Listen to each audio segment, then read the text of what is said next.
Hey everyone, and welcome back to the Oregonians Pac-12 basketball roundup. I am Tyson Alger. I am joined here by Danny Moran, and we cover the Oregon and Oregon State men's basketball programs.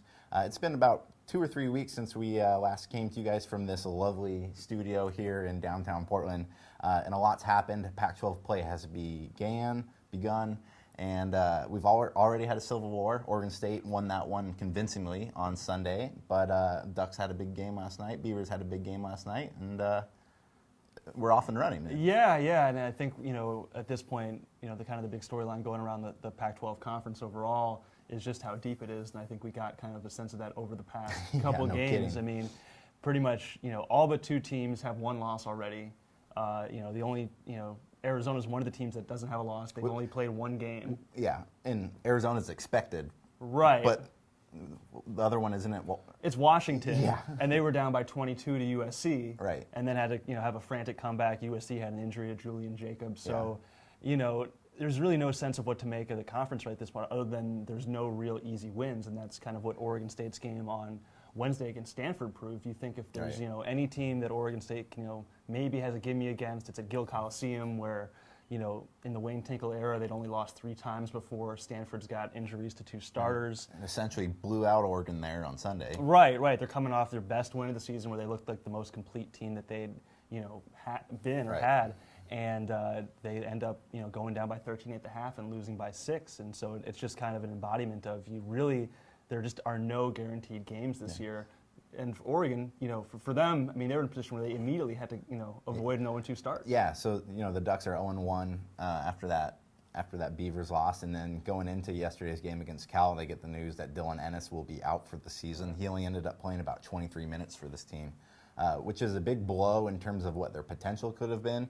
But in terms of, how the team's going to adjust, Ennis essentially wasn't a part of the team on the floor this year. He just played against Western Oregon and a little bit against Oregon State. Right. So that's not a huge blow. But to have, the blowout loss to Oregon State and then that leading up and get to a game against Cal, which I think you and I both think was one of the better teams in the conference. And Oregon came away with a relatively convincing win last night. It ended up being about a 3-point win, and there was a lot of back and forth. But in that second half, I thought the Ducks kind of had a firm stranglehold on that one, and like you said, it was huge for them because if they lose that game to drop to 0-2, they have Stanford at home on Sunday, which, kind of like the Beavers thought yesterday, was maybe one of the easier games, but they had to win that game to avoid an 0-3 start before going on the Colorado and Utah trip, which is traditionally one of the harder trips in the Pac-12 to go on. So that was a monumental win for January 6th. Yeah, well, and it's like, coming off the Ennis news, also the news that Trevor Manuel is transferring. Right. It was shaping up to be just a really bad week for Oregon basketball after it started I think Oregon athletics in general. That Alamo Bowl loss, but we won't talk about. We don't have to talk about the Alamo Bowl right now. I think they've had enough. Oregon State fans actually made sure to mention that a few times at the Civil War. Weren't they chanting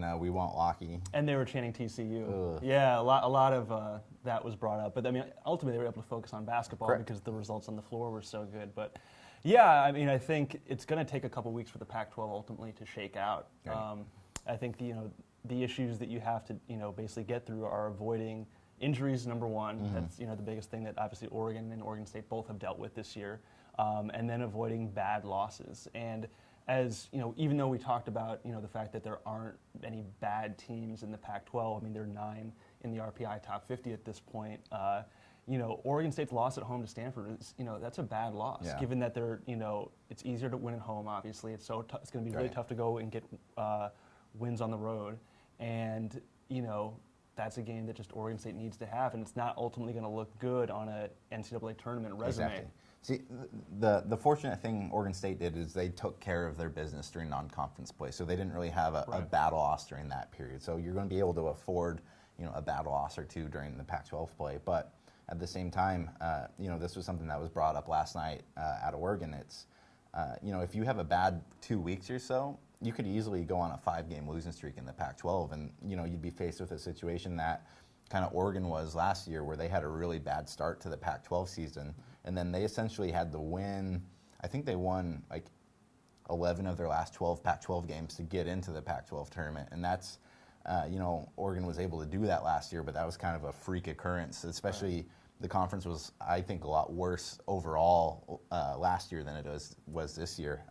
Altman was joking last night. We all thought that the Washington State, games were going to be kind of the easy ones for everybody, and you kind of saw what they did to the Southern California team. So yeah, no, Washington's improved. They're young, but and then Washington State to beat UCLA, and I don't quite know what to make of UCLA at this point. UCLA is, in my opinion, they're one of the weirdest teams in the country because they have some of the best wins in the country under their belt, but also Kentucky and Gonzaga. Yeah, but then to go out and do that this weekend is bizarre. Yeah, and they lost to Monmouth too to start the year. But I mean, those kind of opening the season and losses. And Monmouth's got that bench. And they're not bad too, actually, on the floor. No, but fine. It's just kind of a situation where you kind of throw that out. But then to have at this point in the season a loss to Washington State. You just don't expect that from a team that's supposed to be in the NCAA tournament. But I think, one thing that'll be interesting to chart going forward will be how much respect do teams get who have not already been there. I mean, we saw it last year where UCLA was a bubble team that, I think a lot of people thought didn't, necessarily deserve to get in. They ended up, doing okay in the tournament. But I think they probably get a little more benefit of the doubt because they're UCLA. Right. Yeah, that's one of the things that I'm going to be really intrigued by, because if you look at the RPI, which you can take it or leave it in terms of if that's what you want to be your end-all be-all stat, but 11 of the 12 teams in the Pac-12 are ranked within the top 100 of the RPI, which is a pretty impressive stat. And then I forget what it was, but I think at least 6 teams are within the top 41.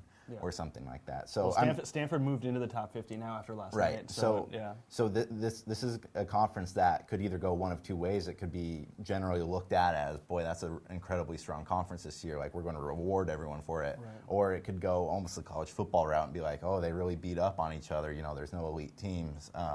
And I think in terms of college basketball, there's only maybe 2 programs in the Pac-12 that have that kind of national allure, like either Arizona or UCLA, and then after that, some teams might not get the benefit of the doubt. Yeah. Like maybe even an Oregon State. If Oregon State's kind of like a bubble team, I don't know if they have the same kind of prestige that UCLA did last year. Oh no, they don't at all. I mean, I think that's a very real thing. When just kind of looking at any sport, football, basketball, when these decisions are made, that's a lot. The branding of the school is almost a lot of it too. But I think since Pac-12, the conference has expanded to 12 teams. Each team that's made the tournament has had at least 10 wins in conference play. So if every those wins are important. Yeah. So if every team's at 9-9, maybe then that's kind of the what cuts it off. But we'll have to see. Yeah, so Ducks have Stanford on Sunday. Yep. Oregon State has Cal on Saturday. And we'll be back next week to kind of do this again.